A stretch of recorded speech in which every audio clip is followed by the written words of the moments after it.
السلام علیکم جی. P T I ایک کوآرڈینیٹڈ ایفرٹ کے ساتھ چل رہی ہے. پی ٹی آئی اور اس کے ہینڈلرز، پاکستانی اور عالمی تمام ہینڈلرز ایک کوآرڈینیشن کے ساتھ چل رہے ہیں. میں مختلف واقعات آپ کو بیان کرتا جاتا ہوں تو آپ کو پتہ چلے گا کہ یہ 1 پوائنٹ ایجنڈا ہے کہ امیڈیٹلی پاکستان کو ڈیفالٹ کروایا جائے. اس وقت جب میں آپ سے مخاطب ہوں، پاکستان کے آئی ایم ایف کے ساتھ مذاکرات جو ہیں وہ زیر تکمیل ہیں.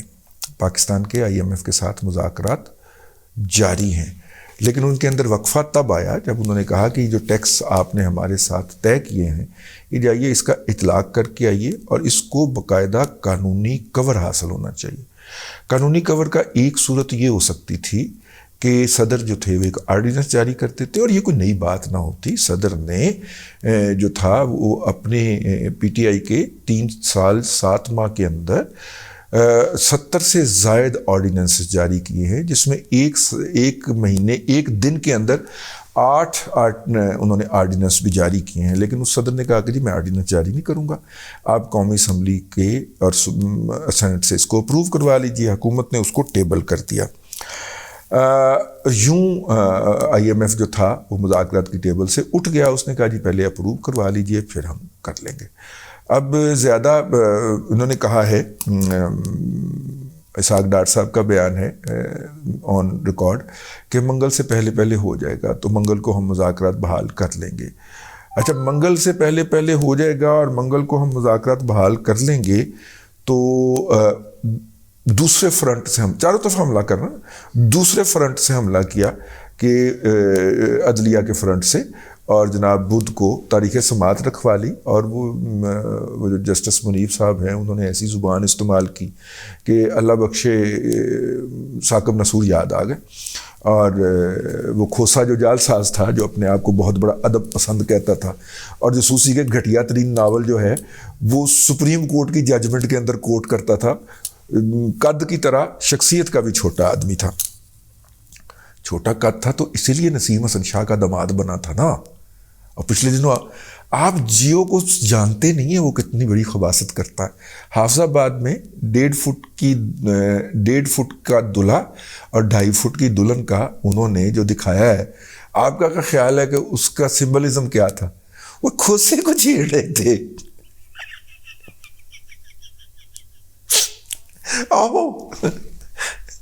مطلب لازمی نہیں ہے کہ دونوں 1.5 فٹ کا ہی ملیں جب ان کا میچ ملتا ہے یا جو بھی ہے. وہ 2.5 فٹ کی دلہن تھی، 1.5 فٹ کا دلہا تھا. مطلب اس طرح کا کوئی، یا 2.5 فٹ کا دلہا تھا اور 3.5 فٹ کی دلہن تھی، اس طرح کا کوئی کمبینیشن تھا. کھوسا صاحب کا بھی ایسے ہی ہے ماشاءاللہ. ٹھیک ہے، آپ نے انہیں کبھی پبلک اپیئرنس میں نہیں دیکھا ہوگا، بیٹھے ہوئے آپ نے انہیں ضرور دیکھا ہوگا کرسی کے اوپر. وہ اپنے سسر کی طرح نا، وہ باقاعدہ وہ جب خطاب کرنے کے لیے پوڈیم پہ تشریف لاتے ہیں نا، تو پروٹوکول کے اندر وہ چیئر بھی وہ سٹول بھی شامل ہوتا ہے جس پہ وہ کھڑے ہوتے ہیں. ٹھیک ہے، اور پھر کھڑے ہو کے خطاب کرتے ہیں. تو وہ کھوسا صاحب جو ہیں مطلب کہ ایسے ہی خامخواہ یاد آ گئے. تو وہ جناب عدلیہ کی طرف سے حملہ ہو گیا. لیکن یہ تو 2 اطراف سے حملہ ہوا. میں نے تو کہا کہ 8 پہلو حملے جاری ہیں. اچھا، اس سے بھی بات نہیں بنے گی تو پھر اس کے بعد جناب ان کے جو اتحادی ہیں ٹی ٹی پی والے، انہوں نے حملہ کر دیا. اچھا جی، پی ٹی آئی کے جو اتحادی ہے، ٹھیک ہے، کیونکہ ان کو وہ فنانسنگ بھجواتے رہے ہیں نا یار، بھتے کے نام کے اوپر.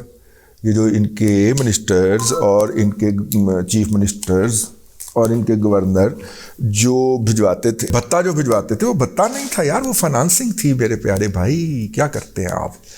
ٹھیک ہے، تو وہ بھی حملے کو آ گئے. پہلے انہوں نے پشاور میں حملہ کیا تھا، لیکن پھر انہوں نے کراچی میں پولیس پہ حملہ کر دیا. لڑائی ان کی فوج کے ساتھ ہے. حملے وہ ان کی پریس ریلیز پڑھے نا کہ ہماری لڑائی جو ہے پاک فوج کے ساتھ ہے، لیکن حملے وہ پولیس پہ کر رہے ہیں.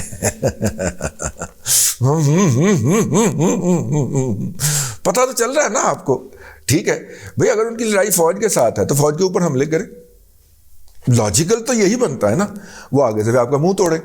ٹھیک ہے، لیکن وہ جو ہے لڑائی فوج کے ساتھ ہے اور لڑائی اس ملک میں شریعت نافذ کروانے کے لیے ہے، لیکن حملے پولیس پہ ہو رہے ہیں. واہ یار، ماشاءاللہ ماشاءاللہ، بہت عقل مند ہے. اچھا، پھر وہ انہوں نے تو کارروائی کی سو کی. ان کے جو سرپرستان ہیں جن کو پختون سپر نیشنلزم کا ہیضہ ہوا ہے، انہوں نے جناب پرلی طرف سے کیا کیا, انہوں نے معاشی محاذ پہ حملہ کیا اور انہوں نے جو وہ کوئلہ یہاں پہ بیچتے ہیں, جو پھل بیچتے ہیں, اس کی ادائیگیاں یا تو وہ سامان کی صورت میں لے جایا کرتے تھے پہلے, یا وہ لے کے جاتے تھے پاک روپیز کی صورت کے اندر, ٹھیک ہے.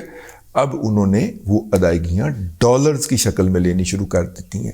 وہ یہاں سے پیسے لیتے ہیں اور اوپن مارکیٹ سے کہتے ہیں ہمیں ڈالر خرید کے دے دیں, ٹھیک ہے, روپے سے کے بدلے ڈالر خرید کے دے دیں. اور وہ ظاہر ہے ملینز آف ڈالر کا کوئلہ جو ہے وہ افغانستان سے آ رہا ہے, تو وہ مطلب اس کے عوض ڈالر لے کے جا رہے ہیں. تو جو اوپن مارکیٹ میں سے وہ اتنا ڈالر خریدیں گے تو اوپن مارکیٹ میں تو اس کی ڈیمانڈ پڑے گی نا. تو دیکھیے عمران احمد خان نیازی پروجیکٹ کے جتنے بھی الائیڈ پارٹنر تھے وہ کس طرح سے اپنی جگہ کے اوپر ایکٹیو ہو چکے ہیں, ٹھیک ہے. اب دیکھیے اسحاق ڈار صاحب, اچھا پھر یہ نہیں ہے میڈیا کے محاذ کے اوپر بھی اسحاق ڈار صاحب جو ہیں ان کو IMF کہتا ہے کہ آپ کے ساتھ ہمارے مذاکرات کامیاب تو ہو جانے ہیں لیکن 1.2 ارب ڈالر سے, یعنی 1 ارب 20 کروڑ ڈالر سے تو آپ کا گزارا نہیں ہونا, آپ کو تو 5-6 ارب ڈالر چاہیے. تو اسحاق ڈار صاحب نے انہیں بتایا کہ جناب اتنے وہاں سے آ جائیں گے, اتنے وہاں سے آ جائیں گے, اتنے وہاں سے آ جائیں گے. تو انہوں نے کہا کہ پھر بھی اتنا شارٹ فال ہے. تو اسحاق ڈار صاحب بھاگے بھاگے دبئی گئے وہاں کے بینکوں سے مذاکرات کرنے کے لیے, وہاں کی انویسٹمنٹ کمپنیوں سے ملنے کے لیے, تاکہ وہ فگر اچیو کر سکیں اور یوں IMF کی سیٹسفیکشن کروا سکیں. تو پیچھے سے جو ہے اس نے ٹویٹیں کرنا شروع کر دیں کہ وہ جناب استعفیٰ دے گیا, وہ بھاگ گیا, وہ یہ کرنے لگا ہے, وہ کرنے لگا ہے, ٹھیک ہے. وہ ساتھ میں اس نے وہ اس کے اوپر گند بولا اور اس کے جو چموڑا جات جو اس نے بھرتی کیا ہوا چنگا پلا ارب پتی ہو گیا. یہ تو انہوں پتہ ہے یہ پروجیکٹ عمران خان کے جتنے بھی کتورے ہیں جو اس کے اوپر بھونکتے ہیں, سوری میں یہ بات کہہ رہا ہوں, یہ سارے کے سارے یار ارب پتی ہو گئے ہیں یار, ٹھیک ہے نا. یہ تو ویسے ان کا نام آ گیا کیونکہ انہوں نے ان کے جانے پہ کیا تھا. اور جناب گروپوں کے اندر اسحاق ڈار بھاگ گیا, اسحاق ڈار بھاگ گیا. اچھا جی, اب جناب اللہ آپ کا بھلا کرے, جس دن IMF کے ساتھ ہمارے مذاکرات شروع ہونے ہیں عین اسی دن عمران احمد خان نیازی نے جیل بھرو تحریک کا اعلان کر دیا. آپ ذرا دیکھتے جائیے سملیرٹیز. بقول اسحاق ڈار کے کہ منگل کو ہماری قانون سازی ہو جائے گی تو بدھ کو مذاکرات کا آغاز ہو جائے گا. تو جس دن مذاکرات شروع ہونے ہیں اس دن جیل بھرو تحریک کا اعلان ہو جاتا ہے. اسی دن ہی سپریم کورٹ کا لارجر بینچ 5 رکنی ہم خیال بینچ جو ہے اس کی سماعت رکھ لیتا ہے. اس کی یار کس طرح یہ سارے لٹیرے میرے ملک کو گھیرے, ٹھیک ہے, میرا ملک بچا لے اے مولا, ٹھیک ہے, یہ سارے لٹیرے اے مولا میرے ملک کو گھیرے اے مولا, ٹھیک ہے, یہ سارے یار میرے ملک کو گھیرے پڑے اور کس طرح چاروں طرف سے حملہ آور ہے, ٹھیک. اچھا میں وہ اپنا اس کے بعد جناب ایک اور کام ہو گیا. صدر صاحب نے چیف الیکشن کمیشن کو طلب کر لے چھیتی نال دیں جناب, تاریخ دیں آپ الیکشن کی. اچھا جی یہ بھی ہو گیا. یہ سارے واقعات کو آپ رکھ کے کریں تو یہ فوکس کر رہے ہیں اگلے ہفتے منگل کو.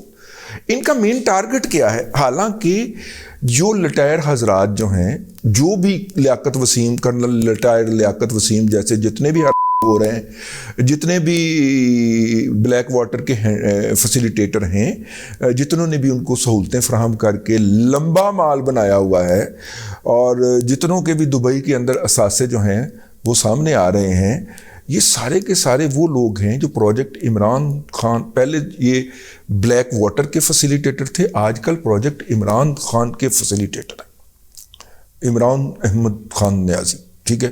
یہ پروجیکٹ عمران خان کے فیسیلیٹیٹر ہیں.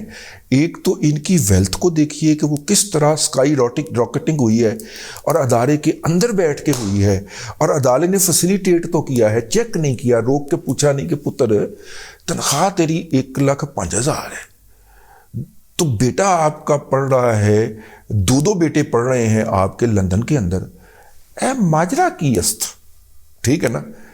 پچھوں تو پٹواری دا پتر ہے, ایک پٹواری کا پتر ہے, تیرا بھرا بھی پٹواری ہے, ٹھیک ہے, تیرا کمیشن ہو گیا تھا, ایک بریگیڈیئر کا تو داماد ہے. یار تیرے پاس یہ پیسے آئے کہاں سے؟ لیکن پٹواری کا پتر ہے نا, تو پٹواری کو پتا ہوتا ہے کہ بنامیوں کو کور کیسے کرنا ہے. تو تو کور اس نے بہت ویل نیٹڈ طریقے سے کی ہوئی ہیں. تو یہ ہے جی اب تک کی صورتحال. یہ سارے کے سارے لگڑ بگڑ جو ہیں یا جو چیلیں ہیں یہ حملہ آور ہو گئی ہیں. ابھی تو وہ جو اس نے کراچی کے شہداء کی مذاق اڑانے کے حوالے سے کی ہے, پوسٹ کی ہے اور اس کے بعد ڈیلیٹ کر کے بھاگ گیا ہے, میرا خیال ہے دلی کے لیے وہی کافی ہونی چاہیے اس کو سائبر کرائم ایکٹ کے تحت بک کرنے کے لیے.